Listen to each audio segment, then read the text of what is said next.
yo hace muchos años vengo trabajando en docencia e investigación en torno a la temática de la construcción de la autoridad pedagógica y fundamentalmente trabajando hace muchos años en la coordinación y en la capacitación de equipos de conducción. Es algo que me apasiona, que vengo haciendo, porque también, trabajé como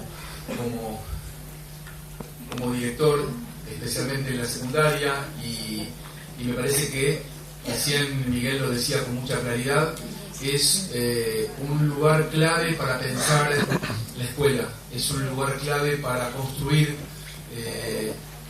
a escala institucional la política educativa, es un lugar clave para pensar y discutir la relación entre Estado, mercado y derecho, es un lugar clave para construir y darle sentido a la escuela pública.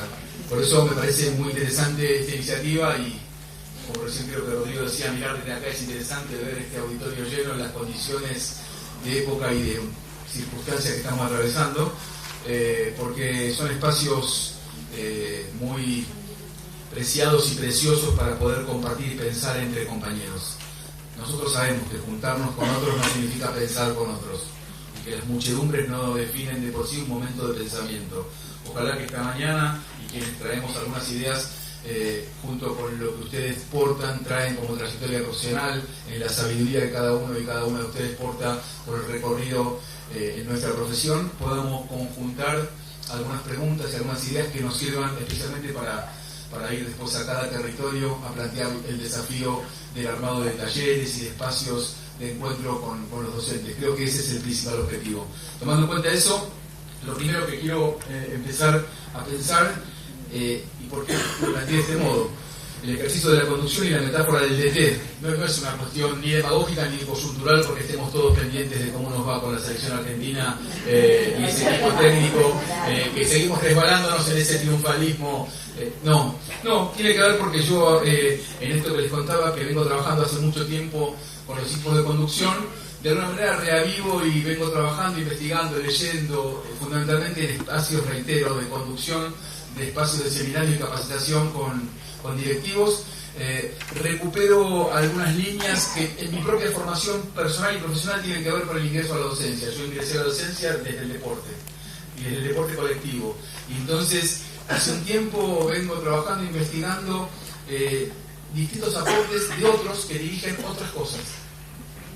Y me parece que es interesante entre colegas docentes, en nuestro submundo y en el mundo tan particular que es la escuela, un mundo aparte, en su sentido a veces negativo y endogámico, y en su sentido también folclórico y de riqueza que nos apasiona. En ese sentido, para mí fue muy interesante encontrarme con un recorrido biográfico que tiene que ver con la relación con el deporte, con haber trabajado también en la dirección técnica de un deporte, me refiero siempre a deportes de equipo. Y entonces, algunas cosas que vengo pensando y me parece que son interesantes para compartir aquí con ustedes. Por eso que me pareció interesante plantear como aporte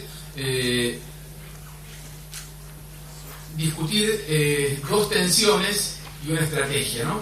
Desde la cuestión del ejercicio de la conducción y la metáfora del DT. Así que en ese sentido me parece que lo primero que me interesa desarrollar, si es que puedo y me lo permite, que estoy acá peleando, ahí voy, es de alguna manera empezar discutiendo en torno a esa idea que una vez le escuché o la leí de Pierre Bourdieu, que planteaba una pregunta que conmueve y es interesante para que se hagan y nos hagamos juntos para pensar la tarea de conducción, ¿no? Y es, ¿quién domina? Los modos de nominar, los modos de nombrar a los otros como docente en un grupo, los modos de nombrar a los otros como dire respecto de sus docentes, como ministro respecto de su sistema educativo provincial. Los modos de nominar dominan. Y yo creo que es interesante recurrir a ciertas palabras. Algo de esto Miguel adelantaba, ¿no? También cuando se planteaban estas cuestiones vinculadas a qué pasa con cambiar los modos de nominar? ¿Qué pasa con cambiar la perspectiva en la capacitación en torno a los equipos de conducción? Yo escuchaba de un cambio abrupto respecto de cierta coincidencia programática con un tipo de plan de capacitación que existía y de repente cambió de manera absoluta. En ese sentido, a mí me parece fundamental poder plantear qué significa, ¿no? Ser parte de la gestión, porque se habla del equipo de gestión, porque se habla también de conducción, porque también se habla de gobierno de las instituciones educativas, porque pregna tanto la idea de liderazgo. Y recordaba, y me fui a un texto que se los recomiendo para que vuelvan a él. Es un texto del año 2004, 20 años. Es un texto que escribió Graciela Frigerio y que está en Novedades Educativas, muchos lo conocen, pero está bueno a veces volver sobre, donde plantea de la gestión al gobierno de lo escolar. ¿Se acuerdan? Y claramente lo que plantea a propósito de quien nomina, domina, es que de algún modo la idea de gestión fue colonizada por una perspectiva no solamente meritocrática, sino fundamentalmente mercantil. Digo esto porque está bueno rastrear el origen de las palabras, porque ella dice que gestión no era siempre solo, o no remitía solo a eso, sino que gestión tenía, en un momento también, en los 80, tenía que ver con la recuperación en torno a lo político y el pensar a la gestión como un espacio para construir comunidad y fundamentalmente un lugar estratégico para construir lo público. Sin embargo, especialmente en los 90, y está bueno en estos tiempos recuperar y recordar algunas cuestiones en ese sentido, la gestión comenzó de alguna manera a hacer, digamos, una semántica profundamente banalizada, que de alguna manera se le fue quitando fertilidad pedagógica, decía en ese enunciado Graciela Frigerio. A mí me parece interesante esto porque fue capturado por quienes lo vuelven sinónimo de gerenciamiento. Entonces está bueno poder pensar incluso este momento en donde la idea de gestión tiene mucho que ver con ese deslizamiento semántico en el que un buen directivo es un buen gerente. Y si caemos y nos resbalamos en esa lógica semántica, también podemos pensar que entonces los docentes serían vendedores o promotores, o, para ser precisos con las palabras, que hace tiempo viene siendo de esa manera, aplicadores. Así se llaman quienes aplican concretamente los test estandarizados de origen nacional y también de carácter internacional. Y entonces los pibes serían clientes junto con su familia, o podemos decir que se convierten en interlocutores como consumidores. Y claramente el conocimiento escolar se transforma en mercancía, y no asombrarnos si en vez de debatir en torno a las tensiones que supone la construcción de un diseño curricular como norma pública que orienta la enseñanza, son empresas que pueden ser editoriales las que se disputan el modo de instalar y gobernar en torno a los contenidos, y podría seguir mucho más. Eso es lo que está en disputa. Eso está en disputa cuando, en todo caso, se comienza a bastardear el lugar del Estado. Entonces, permítanme, en este primer quien nomina, domina, y pensar la gestión y la conducción, las políticas públicas están sufriendo, compañeras, compañeros, una afrenta severísima. Entonces yo voy a recuperar también, bien vale, porque los docentes siempre tenemos que recordar lo que la sociedad tiende a olvidar. Y traigo entonces a escena a una profe que tuve en la UBA, y que siempre nombrar a alguien que ya no está y traer su obra es extender la vida, y fundamentalmente con personas como Norma Paviglianiti, fue profesora mía en la UBA. Miren cómo me traicionó el lenguaje, porque yo vengo aquí junto con ustedes a hacer una reflexión, una defensa del derecho, pero yo siempre decía, yo tuve el privilegio de tener una Norma Paviglianiti. Mirá cómo me traiciona mi propia palabra. No tuve el privilegio de tener un derecho. Está bueno revisar cómo nos traiciona el propio lenguaje. En todo caso, Norma Paviglianiti fue la consecuencia de la lucha de muchas generaciones y de la reconquista de la democracia, y en todo caso fue eso lo que permitió que Norma Paviglianiti, que Adriana Pudirós, Arturo Diegues, bueno, puedo seguir la lista, eminencias de lo mejor de la calidad educativa, volvieran allí donde tuvieron que irse por distintos motivos, especialmente persecutorios. Entonces, por eso tuve la posibilidad de tener a Norma Paglianetti como docente, y que ahí escribió un libro, que me lo dejé ahí en el bolso y lo traje acá para compartir, un librito muy chiquitito que se llama Neoliberalismo y Educación, que les digo, la editorial del Quirquincho. Este espacio también está bueno, si pueden tomar nota, está en la web, Neoliberalismo y Educación, un debate silenciado de los 90. Ella criticaba muy fuertemente ahí la letra de la Ley Federal de Educación, y nos decía claramente, y nos adelantaba especialmente aquello que tenía que ver con pensar la escuela con un Estado cada vez más adelgazado, pensar la escuela en una relación con la política, en donde el Estado estaba en condición permanente de subsidiariedad, y en todo caso quien tomaba la principalidad es el mercado. En tiempos como los que están latiendo lamentablemente en estos días, en donde el mercado aparece como la religión que parecería resolver todos los problemas de la, en nuestro caso, educación, está bueno también plantearlo como contexto. Por eso me pareció interesante también traer la lectura de Norma Paglianetti, quien allí por los 90 y en ese libro de Quirquincho planteaba que esa versión neoliberal en lo económico se venía acompañada con una versión neoconservadora en lo cultural. ¿Les suena? Que plantear el mercado como único y omnipotente regulador de las políticas sociales y destruir el Estado. Jamás en ese momento ella remitió a alguien que se refiere al Estado como una reacción delictiva. Digo, por eso está bueno en todo caso poder pensar pasado y presente. Y la importancia de pensar la educación pública en una sociedad que fortalezca mucho más al Estado. Cuando yo planteaba justamente la valorización de la metáfora deportiva para cualquier autoridad, pensaba justamente en cierta metáfora que hay con un director técnico o una directora técnica deportiva en relación al cargo de directores.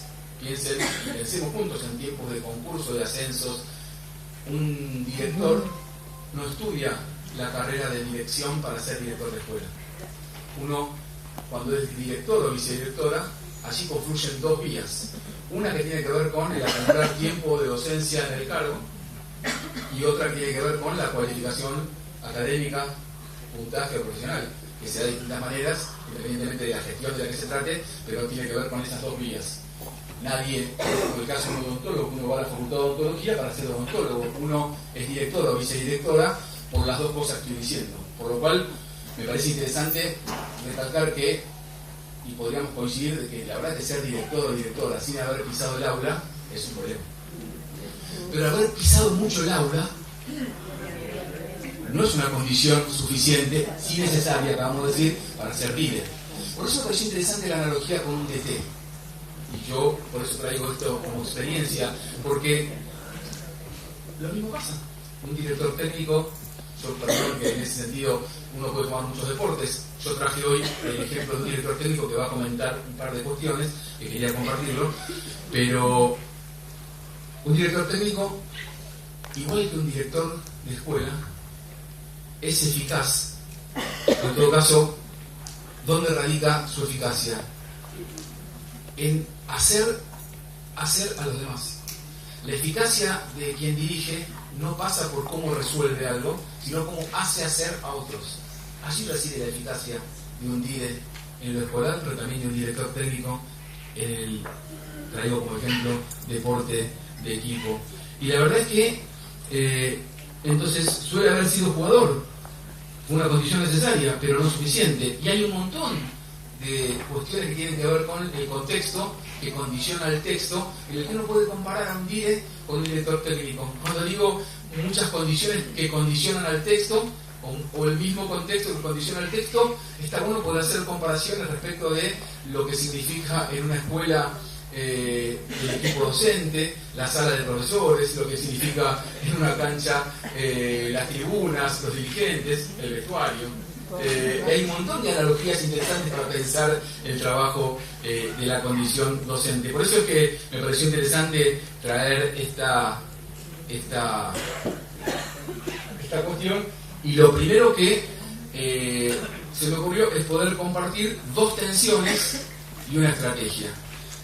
Para eso, lo primero que quiero hacer es compartir una primera tensión, y cuando digo tensión no me refiero a opuestos binarios. Las dos tensiones que voy a compartir es la idea, en primer caso, de una autoridad supletoria en tensión con una autoridad disponible, y en segundo lugar la idea del trabajo individual en tensión con el trabajo colectivo, y cerrar con una propuesta de una estrategia de resolución que traigo para pensar.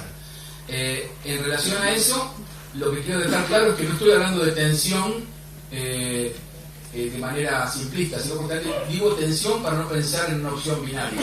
No traigo una cosa o la otra, sino que en todo caso lo que planteo es discutirlo como algo que está en tensión.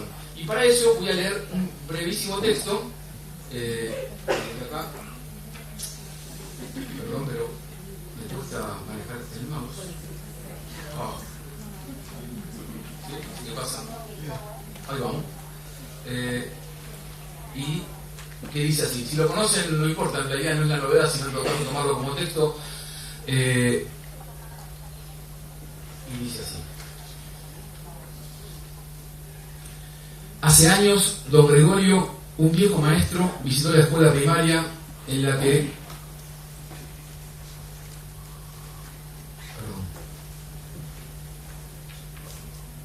Hace años, don Gregorio, un viejo maestro, visitó la escuela primaria en la que había trabajado mucho tiempo atrás. En su recorrido observó algo que le llamó poderosamente la atención. Una maestra estaba trincherada atrás de su escritorio, los alumnos hacían gran desorden, el cuadro era caótico. Decidió presentarse. Permiso, soy don Gregorio, un viejo maestro de esta escuela. ¿Algún problema? Estoy abrumada, señor, no sé qué hacer con estos pibes, no tengo láminas, el ministerio no me manda material didáctico, no tengo nada nuevo que mostrarles ni que decirles. Don Gregorio, que era un docente de alma, vio un corcho desordenado en el viejo escritorio, lo tomó y con aplomo se dirigió a los pibes. ¿Qué es esto? Un corcho, señor, gritaron los pibes sorprendidos. Bien, ¿de dónde sale el corcho? De la botella, señor, lo coloca una máquina, del alcornoque, de un árbol, de la madera, respondían animosos los pibes.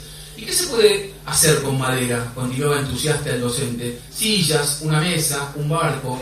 Bien, tenemos un barco. ¿Quién lo dibuja? ¿Quién hace un mapa en el pizarrón y coloca el puerto más cercano para nuestro barquito? Escriban a qué provincia argentina pertenece, a cuál y cuál es el otro puerto más cercano, y a qué país corresponde, qué poeta conocen que allí nació, qué produce esa región. ¿Alguien recuerda una canción de ese lugar? Y así comenzó la tarea de geografía, de historia, de música, de economía, de literatura, de religión, etc. La maestra quedó impresionada. Al terminar la clase le dijo conmovida: señor, nunca olvidaré lo que me enseñó hoy. Muchas gracias. Pasó el tiempo, don Gregorio volvió a la escuela y buscó a la maestra. Estaba acurrucada atrás de su escritorio, los alumnos otra vez en total desorden. Señorita, ¿qué pasó? ¿No se acuerda de mí? Sí, don Gregorio, ¿cómo olvidarme? ¡Qué suerte que regresó! No encuentro el corcho, ¿dónde lo dejó? Lo escribió, yo pensé mucho tiempo que era un texto anónimo, lo escribió Enrique Mariscal en un libro que se llama Cuentos para revelar a personas inteligentes, es un graduado de filosofía. Yo tuve este texto algunos años, lo encontré por las redes, yo suelo estar mucho en las redes, me parece que hay que estar, las redes es parte del territorio. Ni subestimarlas, ni sobreestimarlas, pero hay que estar. Y ahí encontré este texto, perdón. Y la verdad es que me pareció interesante para poder pensar esa primera tensión de la que les estaba hablando.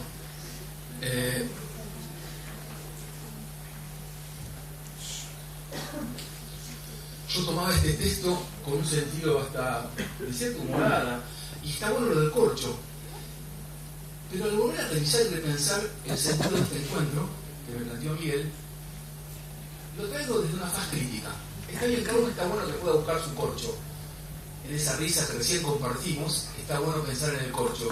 Pero también está bueno pensar en aquello que tiene que ver con la tensión que planteo, adulto o autoridad supletoria versus o intención con autoridad disponible. Porque lo que pasa en esa escena nos habla de un modelo de supervisión, de un modelo de construcción de esa asimetría bien anclada en el siglo XX. Y ahí me pongo a pensar cosas de mi propia experiencia como directivo y de cuestiones que me parece interesante pensar, porque ustedes van a trabajar en talleres que tienen que ver con la construcción del lugar de conducción. ¿Qué problema construir la asimetría cuando el otro, y hoy Miguel lo decía, además de ser docente es un compañero? Pero la relación no es simétrica, porque yo a la mañana puedo estar con Mabel y ser incluso amiga de Mabel y somos las dos docentes, pero a la tarde yo tomo el cargo de directivo, Mabel sigue siendo docente y yo tengo que pasar, entre otras cuestiones, a tomar ciertas decisiones sobre la tarea de Mabel. A la hora que llega, cuando está en el recreo y muchas más de esas cosas que rozan y tienen que ver con la asimetría. Temas de los que en general se escribe muy poco y nadie habla. Son incómodos. Por eso me parece interesante traer la experiencia de Gregorio, porque Gregorio, con la mejor y más buena voluntad, da una clase. Yo digo, ¿eso es empoderar al otro? Me pregunto, sin duda que hay cuestiones que tienen que ver con la emulación, digamos, ¿no? Pero yo pensaba fundamentalmente que mostrarle al otro cómo se hace y adelante de los pibes es una escena compleja. No es lo mismo que mostrarle al otro cómo se hace en la sala de profes o en la sala cuando uno está con los colegas. Y me parece interesante traer esto para pensarlo. Por eso les traje esta escena y vuelvo nuevamente sobre un director técnico para pensar en la comparación. Un director técnico a veces quiere que un jugador, supongamos el número 9, juegue como jugaba él cuando era el número 9. Y la idea no es que el jugador juegue como jugaba él, o dicho de otra manera, no es que el 9 juegue como el mejor 9, sino que el jugador juegue del mejor modo que él puede jugar. Vuelvo a la sala de profes y pienso al directivo. La idea es que la maestra o un profesor pueda enseñar y trabajar en ese rol del mejor modo en que él puede hacerlo, no como un copy-paste de Gregorio, por más buena voluntad que tenga Gregorio. A veces la buena intención que está en el discurso de una maestra o hasta de una madre, lo hago por tu bien, y somos herederos de esa frase, puede de alguna manera perturbar y entender que el otro no es una prolongación mía. Por eso cierro esta idea con un aporte que el año pasado traje y lo vuelvo a traer porque esto es de seguir conversando. Nosotros en pedagogía no repetimos. A veces la pedagogía tiene que ver con la redundancia, que es volver a pasar por el mismo lugar. Eso no es repetir. La idea es volver a pasar de manera distinta. Por eso me parece interesante volver sobre algo que el año pasado traje, y era Frankenstein educador. Soy medio fan, ¿se acuerdan? Bueno, en Frankenstein educador, en esa genial parodia sobre la pedagogía moderna, o sobre nosotros, él de alguna manera advierte que la omnipotencia de la pedagogía moderna tiene que ver con, por ejemplo, aquella cuestión en la que el maestro de la modernidad ve al otro como máximo una réplica suya en miniatura. Y cuando digo el maestro de la modernidad o la pedagogía moderna me refiero a los que son conservadores. También pueden portar ideas de izquierda y nacionales y populares. Y también predicar con la omnipotencia de que el otro, como máximo, será una réplica mía en miniatura. Estoy hablando de un debate y una tarea que tenemos que darnos para trabajar con los otros que quieren dirigir. Por eso pongo bajo escrutinio esto que pasó con Gregorio. No para liquidarlo, sino para poder pensarlo. Porque es muy fácil a veces la lógica moral de que esto está bien y esto está mal. Yo me corro de eso para que pensemos juntos contenido de un taller. No es que esto está mal o está bien. Juguemos algo en donde no esté permitido eso. Decir si está mal o está bien. Todo lo demás sí. Entonces lo bueno es ir a buscar rastros, señales que nos permitan ver cómo construimos un lugar más interesante de autoridad. En donde el otro sea realmente otro y no mi prolongación. Porque también somos herederos en ese sentido de la relación con una infancia que es de mi propiedad. Lo mismo pasa, y lo digo en estos días, en lo que está desprestigiado, despojado, tergiversado, los problemas vinculados a género. Lo mismo pasa con el discutir y pensar a la otra como una relación de propiedad. Entonces, lo mismo pasa en ese sentido, y me parece interesante poder decirlo. continúo para poder ganar en tiempo. Esta fue una primera tensión que quería plantear. La segunda tensión, antes de plantear finalmente la estrategia, tiene que ver con aquello que también escuchamos mucho y hay que hacernos cargo para trabajar con los colegas.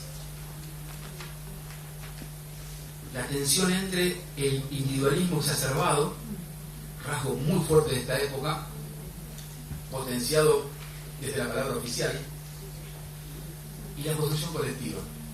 Digo por qué tensión, porque ahí de vuelta les pido que no juguemos con el juicio moral de lo que está bien está mal. Si yo les planteo esta tensión, ya sabemos de qué lado nos ponemos. Lo que quiero decir es que esa tensión está dentro de cada uno de nosotros, no está solamente afuera. Entonces está bueno pensar esa tensión para lidiar con la sala de profes, con el grupo de docentes en los que a veces comparten discursivamente, pero en la práctica de sus hechos juega de otro modo. Entonces, en ese sentido, está bueno pensar cuando Marta nos dice, la llamamos a Marta, del cuarto B, a la reunión, y Marta nos dice, cuando vayan todos yo voy. No hay forma más políticamente correcta de decir no voy a ir nunca. Pero no hay que dejar de invitar a Marta. Lo que pasa es que poder pensar, para quien conduce, es que las transformaciones en la escuela no es con todos. Sí, es polémico, no es con todos, tampoco en una sociedad. Es entre varios. Es con algunos y si hay más mejor. Y vamos a volver a invitar a Marta. Lo que quiero decir con esto es que el trabajo individual no es para enojarnos con Marta. Es parte del diseño histórico de la institución escuela. Es como el palenque con el caballo. Volvemos siempre a ese tipo de trabajo. Y el modo en que se diseñan las políticas públicas también son un problema. Me hago cargo en primera persona. Yo tuve responsabilidad de política pública y trabajaba contra viento y marea. Y no es fácil, estando y conduciendo el propio sistema, lograr espacios públicos de construcción colegiada en un sistema que está tan diseñado para el trabajo individualizante, aunque también para disciplinar en el trabajo individual. Y en estos tiempos, en todo caso, un trabajo individual que se reivindica sin ningún problema en el marco de un narcisismo político, por decirlo de alguna manera, de manera escandalosa. Entonces me pareció importante también traer este tipo de situaciones. Podría traer también folclóricamente, para entenderlo y despojarlo, para discutir ustedes en los talleres con los guíes, poner en el pizarrón, cada maestrito con su librito. Es una frase maravillosa, no por su diminutivo, porque también revela de otra manera esto que estoy diciendo, el diseño histórico del trabajo individual. O vayamos más a la escuela secundaria, yo cierro la puerta y hago lo que quiero. Ahora, el desafío con nuestros compañeros y compañeras que quieren ser directivos, ¿saben cuál es? El poder animarnos a discutir esto que voy a decir ahora, y que ustedes lo vivieron en el caso de quienes han sido directivos, yo lo recuerdo perfectamente. No es lo mismo, o como docentes, eso lo dijimos todos, no es lo mismo entrar al aula y estar solo, y absolutamente solo, que entrar al aula y estar solo, pero con los demás. Son dos imágenes distintas que están buenas para pensar cómo se construye autoridad desde quien dirige. No es lo mismo estar solo y absolutamente solo que estar solo pero con los demás. Y allí tiene mucho que ver cómo arma el juego este equipo de dirección técnica, que reitero, no es una sola persona. Se acabaron los tiempos de Robinson Crusoe. Cuando yo era pibe, las escuelas públicas del barrio se conocían con el nombre del apellido en general masculino de su director. Y mis amigos iban todos a la escuela de Sapo, que además tenía pileta. Entonces yo me acuerdo de eso. Bueno, ya no es más la escuela de un director por su apellido. En todo caso hay que pensar cómo construimos equipo de trabajo. Y a propósito de eso, y llegando a... y tiene que ver con justamente una estrategia que tiene que ver con esta otra parte de la atención, que es cómo construir trabajo colectivo. El año pasado, cuando estábamos aquí con Lili Pascual, y también estaba Luz, que trabajamos en torno a los sistemas de evaluación estandarizados, que los tomaron especialmente Lili. ¿Saben qué? Yo voy a decir algo y me animo a conversarlo, no nos da el tiempo. Estoy simplemente sacando algunos títulos para poder usar el tiempo que me indicaron y no sobrepasarme, pero mejores escuelas no son las que te dan mejor en PISA. Y tampoco en el enseñar ni el aprender. Las mejores escuelas contra viento y marea son las que de manera sincera y deliberada construyen trabajo colectivo. No hay con qué darle. Ni en Chile, ni en Singapur, ni en Finlandia. Porque está bueno también poder desmantelar ciertos discursos del sentido común que nos atrofian un poco. Permítanme también decirles, porque quienes están con la oficialidad no paran de hablar de las democracias escandinavas.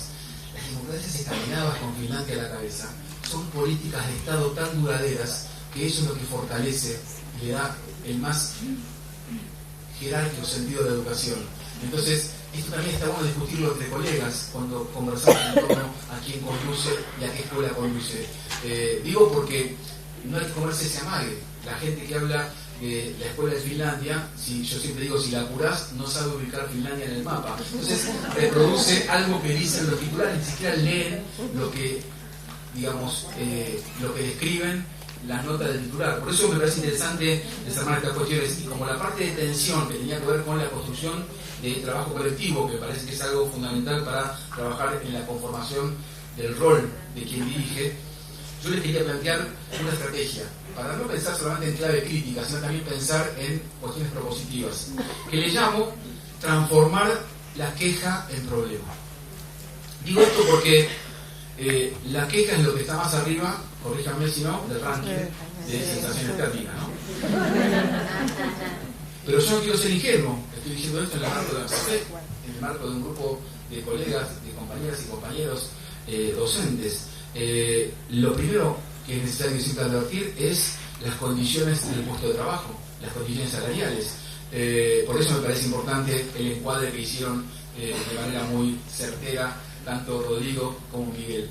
Pero yo acá traigo algo que tiene que ver con el poder pensar con los directivos, y hoy reitero, estoy haciendo un esbozo porque tengo muy poco tiempo y esto, además de venir escribiéndolo, ofrezco que sigamos compartiendo materiales, pero por lo menos quiero transmitir la idea de lo que vengo pensando, porque eso es lo que en todo caso Miguel me planteaba cuando me decía un montón de colegas van a estar para que podamos seguir pensando cómo colaborar con el recorrido de la trayectoria profesional de quienes quieren ser directivos. Y digo, hoy en las escuelas lo que más se siente, se olfatea, es un estado muy enorme de malestar, por muchos motivos. Se expresan las quejas. Por eso decía que la queja cotiza alto en el ranking de sensaciones térmicas y no tan térmicas. Ahora, ¿qué hacemos con eso? Porque también quedarnos en la queja puede tener que ver con habilitar espacios en donde solamente lo que irrumpa es el orden de la catarsis. Y eso a veces da la sensación de alivio repentino, pero no es otra cosa que el efecto bola de nieve, que después te tumba y no sabes de dónde vino. Entonces me parecía interesante poder pensar como parte del trabajo colectivo, y cuando digo trabajo colectivo me refiero al equipo de gestión, pero algunos me pueden estar mirando y me dicen, no, el equipo de gestión, yo no tengo vicedirectora, yo no tengo secretaria, bueno, y podemos seguir. Yo no digo que el equipo de gestión sea ese que tiene que ser. A veces el equipo de gestión de la escuela no tiene que ver con los puestos, sino con los roles. Y no estoy en este sentido minimizando que haya que seguir luchando para que haya vicedirectora, para que haya secretaria. Lo que digo es que el equipo de conducción, igual que el ejemplo de Marta, que todavía no vino a la reunión, a veces puede ser la directora con la bibliotecaria, con el profe de educación física y algún otro más. Y en cada escuela un mundo. Por eso armar equipo y poder pensar de alguna manera cómo transformamos la queja en un problema. Y eso me parece que es un desafío interesante, y con eso quiero cerrar esta intervención. ¿Qué significa cuando yo planteo esto como un ejercicio del equipo de conducción? Y significa poder pensar en lo importante que es con el grupo que activo esta tarea colectiva, reitero que no tiene que ser siempre el equipo de gestión, el poder iniciar un proceso, que es un dispositivo, que tiene que ver con justamente transformar la queja en un problema. Y ese dispositivo lo pienso en una serie de pasos, que no son 1, 2, 3, 4, pueden ser salteados, pero en una serie de instancias que creo que tienen que ser fundamentales. Cuando como equipo de conducción percibimos que existe un malestar y una queja, creo que hay que poder buscar claramente un dónde, un quiénes, un qué, un cómo, y finalmente formular un problema. Vuelvo para atrás. Nunca las quejas y el malestar es de toda la escuela. Voy a dar un ejemplo, estoy tomando distintos niveles, pero yo trabajé muchos años en una escuela técnica. ¿Y quiénes trabajaron en una escuela técnica? Bueno, hay varios. Corríjame, la escuela técnica está, si ustedes quieren en todo caso, el taller y el resto del mundo, ¿no? Por ejemplo, bueno, entonces voy a trabajar con ciertas quejas, con cierto malestar. Capaz en ciertas quejas, cierto malestar, son cosas que identifiqué en el resto del mundo, en la escuela técnica 1, pero en la 2, en el taller, en el mundo del taller, ¿no? Es todo un mundo. Entonces digo, cuando digo dónde, es que con ese equipo que constituimos, que repito, no tiene que tener siempre el equipo prolijamente diseñado como dire, vice, secre, puede ser las otras personas, vamos a intentar delimitar dónde estamos viendo que aparecen estas quejas o este malestar, ¿no? A veces es un sector, a veces es un área, una disciplina, a veces en una escuela es un pasillo. Yo aprendí de la mano de ese genial psicoanalista Fernando Ulloa, en un texto que algunos habrán leído, que hablaba de fractura institucional, cómo una escuela tenía un pasillo que de alguna manera transformaba situaciones tranquis en situaciones de cierta patología. Y lo estoy diciendo muy rápido y algunos ya lo leyeron, por eso lo paso por arriba. Después, ¿quiénes?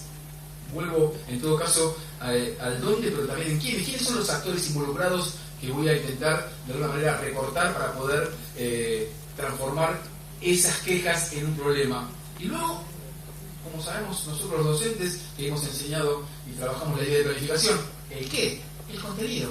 El poder, de alguna manera, encontrar qué cuestiones están siendo, digamos, planteados con esas quejas o esos malestares. Tematizar esas quejas. Y supone no otra cosa que agarrar un papel en blanco en ese grupo de colegas que estamos dirigiendo, un lápiz o un avirome, y ensayar no otra cosa que preguntas. Hacerles preguntas a la situación. Si identificamos el dónde, si tenemos el quiénes y podemos listar los qué, entonces con el papel en blanco nos sentamos y le hacemos preguntas a esta situación. Y finalmente la idea es poder formular un problema. Sí, igual que en matemática, cuando nos lo planteamos en cualquier momento de la secundaria y también de la primaria con los pibes, que es en todo caso complejizar interrogantes, y allí de alguna manera empieza una ocasión o una posibilidad de poder plantear ciertas líneas de resolución del problema. Reitero, formular un problema en estas condiciones en una escuela es un paso muy importante en el trabajo de equipo de gestión, pero no es la garantía de la resolución del problema que uno le va a formular. Y me parece interesante, y dejo acá justamente para pensar en estas cuestiones que tienen que ver con poner a discutir algunas de las inquietudes y problemáticas que hoy asisten a aquel que tiene que dirigir. Gente, hoy hay que dirigir y construir autoridad en tiempos de profundísimas desautorizaciones. Entonces, para cerrar, lo que elegí es compartir con ustedes, como les dije, un pequeño fragmento que yo vengo buscando. Les paso como chivo porque viene bien y lo ofrezco como recursos. Yo hace un tiempo me armé un sitio de YouTube y empecé a subir algunos videos. Se los recomiendo porque subí algunos videos de directores de otras cosas. Entonces me metí a trabajar y busqué dramaturgos de los que podemos aprender, o sea, aquellos que dirigen teatro, como los líderes de escuela podemos aprender cosas de aquellos que dirigen teatro. Me metí y trabajé con un par de directoras que dirigen equipos científicos. Por ejemplo, una de ellas la deben conocer, la Marnick, que dirigió un equipo que tiene mucho que ver con el encontrar medicina para curarnos en tiempos de pandemia y de otros males que acechan actualmente. Y me metí, por supuesto, con lo que dije inicialmente, con deporte. Me metí con directores técnicos de fútbol, que es el deporte que me apasiona, pero también de un deporte que practiqué durante 15 años y que hoy sigo jugando, que están en mis condiciones veteranas, pero que es el vóley. Está bueno, es un deporte colectivo. El vóley es un deporte en el que se rota. Qué interesante eso de rotar, ¿no? Para pensar en la tarea de los que conducen. O nosotros mismos, ¿no? Rotar. a veces rotamos, a veces casi nunca rotamos. La propia mesa de nuestras casas, cada uno tiene su silla. Es terrible, perdón, yo no hablo de la casa del otro, pero hablo de la mía. Digo, bueno, está bueno que se siente, otro no. Esta es la silla de papá. Papá vota quien vota, pero es la silla de papá. Terrible. Entonces digo, en el vóley podés rotar. Y si rotás también, a veces sin moverte de tu lugar, no importa que pensar eso. No estoy diciendo nada con un sentido agresivo, por favor. Estoy tratando de poner bajo escrutinio cosas que están muy instaladas y que uno responde, bueno, pero acá siempre se hizo así. Y me parece que estamos en una época para pensar que hay cosas que se pueden hacer de otra manera. También así, pero lo que hay que hacer es justificarlas, no responder, esto acá siempre se hizo así. Y con los directores pasa mucho eso, en esta escuela esto acá se hizo así. Ok, ¿y no se puede hacer de otra manera? Probamos. Entonces digo, el vóley cuando rotás, es un cambio copernicano. Cuando rotás tenés otra función. Pero también en una sala de profes, en el propio equipo de conducción, rotar es también intentar o ensayar, ponerte de verdad, sinceramente, en el lugar del otro. A veces estando en el mismo lugar. Por eso es que les comparto, y no me da el tiempo, y cierro con esta pequeña escena, este recurso que yo vengo juntando y que a mí me gusta esto de cuando uno escribe o cuando uno arma algo así, ponerlo en forma pública, en un sistema a veces académicamente tan endogámico en donde cada uno escribe su paper, su artículo y no se lo muestra a nadie. No, yo creo que entre colegas tenemos que poder, a mí por eso me interesan las redes, que es el poder poner a disposición de los colegas y los compañeros y las compañeras lo que uno va construyendo y recibir lo que también hace el mismo sentido del otro, ser un poco más solidarios en tiempos de tan individualismo que no acecha solamente a los malos, depende de donde uno se ponga. El individualismo nos está comiendo a todos. Por eso está bueno. Dirige un equipo y yo he aprendido muchas cosas de las que él plantea y me quedé helado cuando Pep Guardiola, lo conocen, quizás el más importante técnico de fútbol, dijo, yo no he aprendido tanto como con el señor Julio Velasco. Y cuando yo escuché esto dije, wow, quiere decir que entonces dije, qué bueno traer a Julio Velasco para, entre colegas docentes, poder mirar a alguien que conduce equipos. Así que cierro mi parte, y perdón si me extendí, pero traté de ser lo más sintético posible. Tengo mucho más, pero por eso les traigo el tema de que puedan entrar a YouTube para buscar estas otras producciones. Y un pequeño texto que también me gustaría hacerles llegar a través de Miguel, que tiene que ver con algunas de las cuestiones que planteé de la analogía entre el LIDE y el DT, y fundamentalmente esta idea de transformar la queja en problema como una estrategia. Así que recién yo sé que lo conté muy rapidito, pero me gustaría decirles que todo esto tiene algunas cuestiones escritas para que después cada quien, si le interesa, pueda mirarlo y poder compartirlo en un taller. Y cierro con este pequeño videíto. Analizado que usted le daría a alguien que está empezando para liderar un grupo. No sé si tres, pero la primera es ser auténtico. No creer solo que uno no es, no tener posturas de imitando a otros grandes líderes o entrenadores o lo que sea. Ser uno. Los grupos respetan tu autenticidad y destruyen al que no es auténtico. Le buscan la pelea al que no es auténtico. La segunda, si queremos liderar, que significa guiar y no mandar, tenemos que saber mucho de lo que pretendemos liderar. Saber en concreto, específico, no con frases generales. Frases que leímos en un libro reproducidas tal cual, el grupo lo ve como esta leyó en un libro. Donde ven que uno sabe, y cuando uno sabe que sí, uno lo sabe. No hay ningún problema. Los staff han crecido en el deporte por la conciencia de los resultados que no sabemos todo. Entonces tenemos especialistas que sepan. Y la tercera, a ver si podemos decir una tercera, no es importante lo que nosotros decimos, es importante lo que llega. Solo podemos saber mucho y si llega poco, sabemos 100 y llega 20, vale 20, los otros 80 valen 0. Y todavía otro sabe 50, pero llegan 30, saben más que nosotros. En el rol es así. Si después queremos escribir un libro, por el que sabe 100, vale más. Pero cuando tenemos que guiar personas es cómo hacemos para llegar. Y estamos, creo, todos los que hacemos este tipo de trabajo, constantemente investigando cómo llegar a ellos, cómo convencerlos, cómo movilizarlos, cómo motivarlos, cómo explicarles. Si no lo hacen, es mi problema. Entonces, por último diría, para mí muy importante, podemos criticar, hay que criticar, pero no juzgar. Sobre todo a los jóvenes. El juicio lleva a la inmovilidad. Tanto para mí, para él, yo soy así. Y no va a cambiar su opinión sobre mí. En cambio, la crítica es sobre una cosa concreta. Esto lo hiciste mal, esto lo hiciste mal. No vos haces las cosas mal, esta es la diferencia. Esto lo hiciste mal, hacelo bien porque vos podés. Y ese porque vos podés hace la diferencia. Te critico porque lo hiciste mal, pero hacelo bien porque vos podés. Y si no agrego ese vos podés, que no es en la frase, es en todo el comportamiento, el otro se pone a la defensiva, se bloquea. Porque todos nos bloqueamos en algo. Yo cuento siempre lo de Chávez, yo me bloqueo con la computadora. Cuando se me bloquea la computadora me siento un idiota. ¿Pero por qué me siento un idiota? No es para tanto. Y sin embargo me siento un idiota. Y me bloqueo y me transformo en una persona estúpida prácticamente. Tengo que llamar a alguien que me lo resuelva. Entonces siempre pienso, no tengo que crear esto. No tengo que crear esto. No tengo que hacerlo sentir estúpido. No, acá no se trata de mostrar que yo sé más. Acá se trata de que ellos hagan bien. Y toda mi función es que ellos hagan bien. Un entrenador es su equipo, no es otra cosa que su equipo. Sino que se dedica a dar conferencias. Alguna vez me dedicaré cuando me cansaré de entrenar a dar conferencias. Bueno, ahí está bien. Pero cuando un equipo, yo soy mi equipo, en el bien y en el mal, y no otra cosa. Bueno, no, a ver, porque a